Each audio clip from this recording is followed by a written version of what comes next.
Hello అండి. అత్తమ్మ, తలుపేసుకోండి, నేను ఆఫీస్కి వెళుతున్నా. అప్పటికే టైం అయిపోవడంతో గబగబా బయలుదేరాను. మా వారు బండి మీద తయారుగా ఉన్నారు. నన్ను నా ఆఫీసు దగ్గర డ్రాప్ చేసి వెళ్ళడానికి. పొద్దున్నే అందరి ఇళ్లల్లో మాదిరే నాకు కూడా ఎంత త్వరగా లేచినా రోజు హడావుడే అయిపోతూ ఉంటుంది. పిల్లలిద్దరినీ రెడీ చేసి స్కూలుకి పంపాలి. టిఫిన్లు, లంచ్ బాక్సులు అయ్యి నేను కూడా తయారవ్వాలి. అత్తమ్మ ఉన్నారు కానీ వయసు అయిపోయిన ఆవిడ. నాకు ఏం పని చేసివ్వకపోయినా నా పనికి అడ్డు రాకుంటే చాలనుకుంటాను. ఆవిడ నన్ను పెద్దగా విసిగించదు. మీతో పాటు నేను పరిగెత్తలేను. నీ పనులు చేసుకుని వెళ్ళవే, నేను టిఫిన్ నెమ్మదిగా తింటాను అంటుంది. పని మనిషి మేము వెళ్ళాక వస్తుంది. తన దగ్గర పనులు చేయించటం, ఇంటిని కనిపెట్టుకుని ఉండటం ఆవిడ వంతు. ఈ మధ్య పని మనిషి కూడా అప్పుడప్పుడు ఎగ్గొడుతుంది. సాయంత్రం వచ్చేసరికి ఆమె వచ్చి వెళ్ళిందా సరే సరే, లేదా నా పని గోవిందా. ఆఫీసులో పని చేసి చేసి అలసిపోయి వస్తే ఇంట్లో నా కోసం అంట్లు ఎదురు చూస్తూ ఉంటాయి. ప్రాణం ఉసూరుమంటుంది. పోనీ పని మనిషిని మార్చేద్దామా అంటే దొరకడమే గగనం అయిపోతుంది. అందుకే వాళ్ళు రావడమే అదృష్టం అన్నట్టు పని చేయించుకోవాలి. ఇదంతా ఒక ఎత్తు అయితే వారి కులం ఇంకొక ఎత్తు అయిపోయింది నా ప్రాణానికి. మా అత్తమ్మకు ఈ పట్టింపు ఎక్కువ. మాదేమి నిప్పులు కడిగే వంశం కాకపోయినా ఏ రిజర్వేషన్లు వర్తించని ఒక అగ్రకులం. పల్లెటూరులో ఇంకా ఇలాంటివి పట్టించుకుంటూ ఉంటారేమో కానీ పట్టణాలలో ఎక్కడ కుదురుతాయి. నేను చెప్పినా ఆవిడ వినదు. ఇలా నాకు ఆవిడకు కూడా నచ్చిన పని మనిషి చూస్తే అదేమో నా సహనాన్ని పరీక్షిస్తూ ఉంటుంది.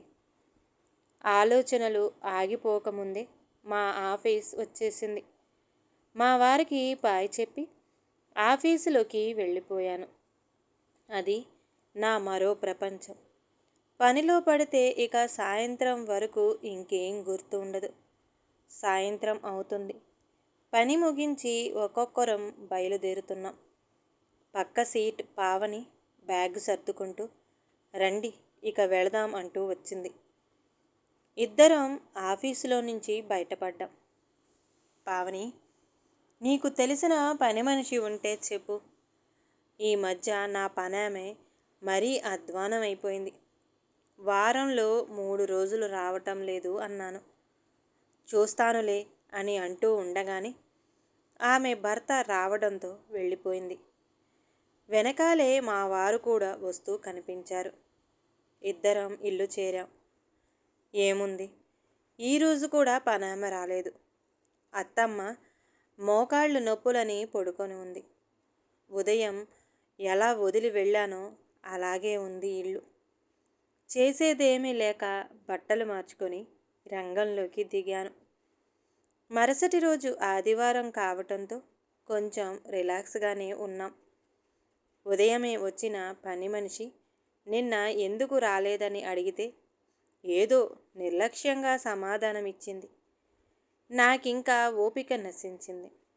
ఆమెకు రావాల్సిన డబ్బు లెక్క కట్టి ఇచ్చేసి ఇంకా రావక్కర్లేదు అని పంపేశాను.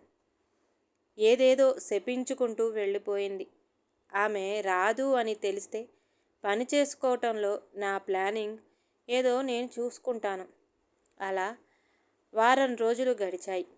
కానీ ఇంటి పని, ఆఫీస్ పనితో నాకు చుక్కలు కనిపిస్తున్నాయి. మరో ఆదివారం వచ్చింది. ఇలా ఎన్ని రోజులు రా భగవంతుడా అనుకుంటూ ఉన్నా. అక్కడికి నా స్నేహితులకు, ఇరుగు పొరుగు వాళ్లకు అందరికీ చెప్పి పెట్టాను, ఎవరైనా పని మనిషి దొరికితే పంపమని. ఆ రోజు ఎవరో ఒక దేవుడు నా మొర ఆలకించినట్లున్నాడు. గుమ్మం ముందు ఒక ఆమె ప్రత్యక్షమైంది. ఓ 35 ఏళ్ళు ఉండొచ్చు. పాత చీర అయినా ఉతికినదే కట్టుకుంది. తల నున్నుగా దువ్వుకుంది. పని మనిషి ఆహార్యంలో ఉన్న ఆమెని ఎవరని ఆరా తీస్తే ఆ వీధిలోని చివరింటి వాళ్ళు మా సంగతి తెలిసి వాళ్లకు తెలిసిన పనామెనంటూ పంపారట. అమ్మయ్య అనుకుని ఆమె వివరాలు తెలుసుకుంటూ ఉండంగానే మా అత్తగారు రంగప్రవేశం చేశారు. ఆవిడికి తెలుసుకోవలసిన ఒక విషయం ఉందిగా. నీ పేరేంటి అడిగారు. లక్ష్మి అండి వినయంగా చెప్పేయింది ఆమె. అమ్మాయి మీరు ఏ కులం అని అడిగింది. ఆమె చెప్పింది. మా అత్తగారు తృప్తిగా తల పంకించి సరే ఈ రోజు నుండే పని మొదలుపెట్టు మరి ఛార్జీ ఇచ్చేసింది. పని కూడా చాలా నీట్గా చేసింది. చెప్పిన పనులే కాక చెప్పని పనులు కూడా చేసింది. పిల్లలు చిందరవందర చేసిన వస్తువులు కూడా ఎక్కడి ఒక్కడ పొందికగా సర్దింది. రోజు ఉదయాన్నే రావాలని చెప్పి పంపేశాను. అమ్మయ్య నాకొక చింత తీరిపోయింది. లక్ష్మి వచ్చాక నా ప్రాణానికి చాలా హాయిగా ఉంది. ఎప్పుడు పనికి నాగా పెట్టదు. ఒకవేళ అత్యవసరమైతే ముందుగా చెప్పేది, లేదా లేటుగా అయినా వచ్చి పనులన్నీ చేసి వెళ్ళేది.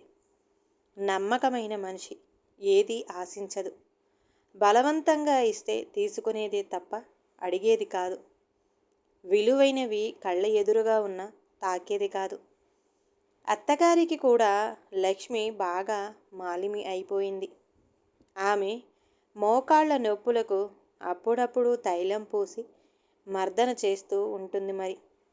తనకు 2 పిల్లలట. భర్త పగలల్లా ఆటో నడిపి రాత్రి అయ్యేసరికి మందు కొట్టేస్తాడట. మందు ఎక్కువైతే లక్ష్మిని కూడా కొడుతూ ఉంటాడట. ఈమె అక్కడ ఇక్కడ పనులు చేస్తూ పిల్లలని చదివించుకుంటూ ఉంది. తన కథ విని జాలి కలిగి నేను కూడా చేతనైనంత సహాయం చేసేదాన్ని. పిల్లల బట్టలు, పుస్తకాలు, నా పాత చీరలు అన్నీ ఇచ్చేదాన్ని. మొహమాటంగానే తీసుకునేది. లేమిలోనూ తన ఆత్మాభిమానం నాకు ఆశ్చర్యం కలిగించేది. ఎలాంటి ఒడిదుడుకులు లేకుండా ఇలా సాగిపోతున్న తరుణంలో ఒకరోజు నా కొలీగ్ పావని మా ఇంటికి వచ్చింది. మేము ఏదో మాట్లాడుకుంటూ హాల్లో కూర్చుని ఉన్నాం. అంతలో కాఫీ పట్టుకుని లక్ష్మి వచ్చింది. పావనిని చూడగానే లక్ష్మి ఒకంత కంగారు పడింది. గబగబా కాఫీ ఇచ్చేసి అమ్మా నాకు కొంచెం పని ఉంది వెడుతున్నా అంటూ వెళ్ళిపోయింది. పావనిని చూసి లక్ష్మి ఎందుకంత కంగారు పడిందో నాకు అర్థం కాలేదు. విషయం ఏమిటని తననే అడిగాను. నీవు ఈమెను ఎలా పనిలో పెట్టుకున్నావు? వాళ్ళు దళితులు. మా ఇంట్లో కూడా వేరే కులం అని చెప్పి చేరింది. నాకు నిజం తెలియగానే వెంటనే పనిలో నుంచి తీసేశాను. ఇప్పుడు నీకు కూడా నిజం చెప్తానని పారిపోయింది అంది పావని. నాకు ఒక్క క్షణం చేదు తిన్నట్లు అయిపోయింది. ఇన్నాళ్ళు మా ఇంట్లో తిరుగాడింది ఒక నిమ్న కులస్తురాలా? ఇన్నాళ్ళు నేను ఇలాంటివి పట్టించుకోను అనుకున్నాను. కానీ నాకు ఇంతవరకు అలాంటి అవసరం కానీ అవకాశం కానీ రాలేదు. ఇక అత్తమ్మకు ఈ విషయం తెలిస్తే? పావని వెళ్ళిపోయాక కూడా నేనిదే విషయం ఆలోచించాను. కొంతసేపు గడవగానే నా వివేకం నన్ను మొట్టిగా వేసింది. నా చదువు, సంస్కారం ఏమైపోయాయి? నేనింత సంకుచితంగా ఎందుకు ఆలోచిస్తున్నాను? చివరికి ఒక నిర్ణయానికి వచ్చాను. తరువాతి రోజు నేను అనుకున్నట్లుగానే లక్ష్మి పనిలోకి రాలేదు. ఫోన్ చేశాను. లక్ష్మి ఎందుకు పనికి రాలేదు? నువ్వు రాకపోతే నాకు ఇబ్బంది అని తెలీదా? దబాయించాను. రమ్మంటారా అమ్మా? ఆశ్చర్యంగా అడిగింది లక్ష్మి. నీకెందుకు వచ్చింది అనుమానం? రమ్మని చెప్పానుగా. ఫోన్ పెట్టేశాను. అరగంట గడిచాక లక్ష్మి మెల్లగా వచ్చి నా ఎదురుగా నిలబడింది. ఆమె కళ్ళల్లో తప్పు చేసి దొరికిపోయినప్పటి భీతి క్షమించండి అమ్మా. నా కులం పేరు చెప్తే ఎవ్వరూ పనివ్వడం లేదు. పిల్లలు పొస్తు పడుకోవడం చూసి తట్టుకోలేక అబద్ధం చెప్పాను. ఇప్పుడు మీకిష్టం లేకపోతే పని మానేస్తాను అంది దీనంగా. ఏం మానేయనక్కర్లేదు, వెళ్ళి నీ పని చేసుకో అన్నాను. లక్ష్మి ఆనందంగా లోపలికి వెళ్ళిపోయింది. ఇంతకు ముందు పని మనిషిని కులం చూసి పెట్టుకున్నాం, కానీ ఏం ప్రయోజనం? పని చేసినంతసేపు దానికి కాపలా ఉండాల్సింది. టీలు టిఫిన్లు మాకు తక్కువైనా తనకి తగ్గకూడదు. విలువైన వస్తువులు కాస్త అజాగ్రత్త అయితే చాలు మాయమైపోయేవి. ఏమైనా మాట్లాడితే గొడవ పెట్టుకునేది, లేదా పని మానేసేది. ఆమె కంటే లక్ష్మి ఎంత నయం. అలాంటి లక్ష్మిని కేవలం కులం కారణంగా వెళ్ళగొట్టడం ఎంతవరకు సబబు? కానీ అత్తమ్మగారికి ఈ విషయం తెలియనంత వరకు పర్వాలేదు. తెలిస్తే అమ్మో అనుకున్నాను. కానీ ఆమెకు నిజం చెప్పేయడమే మంచిది, లేకపోతే తర్వాత ఎక్కువ గొడవ చేస్తుంది అనిపించింది. లక్ష్మి పని ముగించి వెళ్ళిపోయాక మెల్లగా అత్తమ్మ గదిలోకి వెళ్ళాను. అత్తమ్మ, మీరేం అనుకోనంటే మీకు ఒక విషయం చెప్పాలి అన్నాను నసుగుతూ.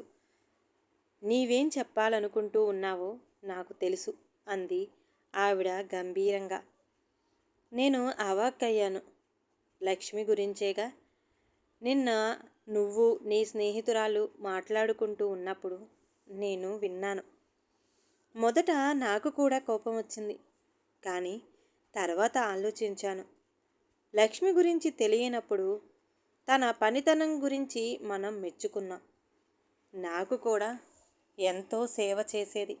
తానెవరో తెలియగాని అవన్నీ తప్పేలా అవుతాయి. మనిషికి గుణమే గాని కులం ముఖ్యం కాదు అని తెలుసుకున్నాను.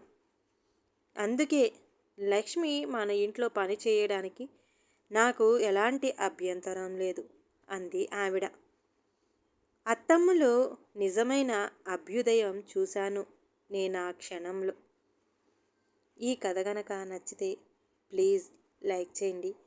అలాగే ఛానల్ని సబ్స్క్రైబ్ చేసుకోవటం మాత్రం అస్సలు మర్చిపోమాకండి. ఇంకా మీ విలువైన అభిప్రాయాన్ని కామెంట్ బాక్స్లో కామెంట్ చేయండి. అందరికీ ధన్యవాదాలండి.